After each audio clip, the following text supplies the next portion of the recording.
My warm greetings to dignitaries. I am Mahira Khan from Chhattisgarh, and I am here to speak on the topic of peace building and reconciliation, ushering in the era of no war. Taking pride in India's history is one of the parch prans given by the Prime Minister in the age of Amrit Kal. And looking back at history, it is a proof that India has always been a harbinger of peace. No war does not mean that we have no reason to fight war. It only means that we give importance to peace by following values of compassion and forgiveness. It was the value of compassion that even after winning the war in Kalinga, Samrat Ashok decided to never wage a war and spend his entire life to preach the message of peace to countries as far as Greece.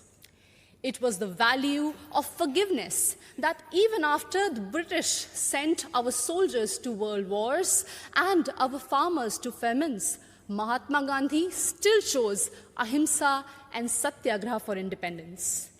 Taking inspiration from India, Nelson Mandela also chose to forgive the apartheid regime in South Africa. My dear audience, like this year's theme, India for the World, India not only preaches but also practices Vasudhaiva Kutumbakam. In India's G20 presidency, we advocate for a multilateral world in which no one country dominates another country. When China dominated Indo-Pacific, India rushed to help and support ASEAN countries. It acted east. When Sri Lanka needed loans, India was the first to give assurance to IMF. It showed that we believed in neighborhood first. And when Turkey, Syria were hit by deadly earthquakes, India rushed for their aid. It showed our brotherhood. Remember, in 1945, after testing the first atomic bomb, Oppenheimer quoted from Bhagavad Gita, "Now I have become death, the destroyer of worlds."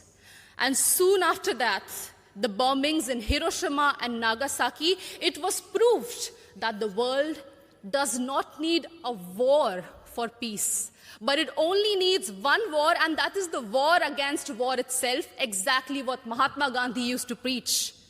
हमें युद्ध के खिलाफ एक वास्तविक युद्ध की जरूरत है.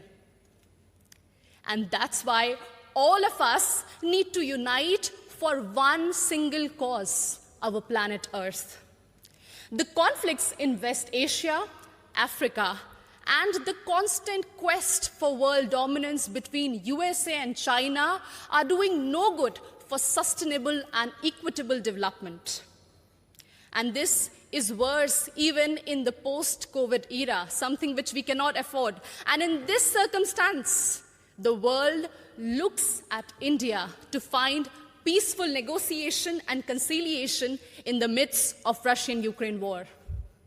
As the voice of Global South, we believe that few rich countries which have caused maximum war and pollution in the last century should pay for their mistakes by helping and not holding back technologies from poor countries. I understand that we might be divided by borders, but we believe that our culture, sports, and ideas could unite us. And in this condition, the world looks at International Solar Alliance for an equitable solution to green energy transition. Our jawar, bajra, and ragi are being celebrated as superfoods in the world today. And the world looks at Ayush for a healthy lifestyle.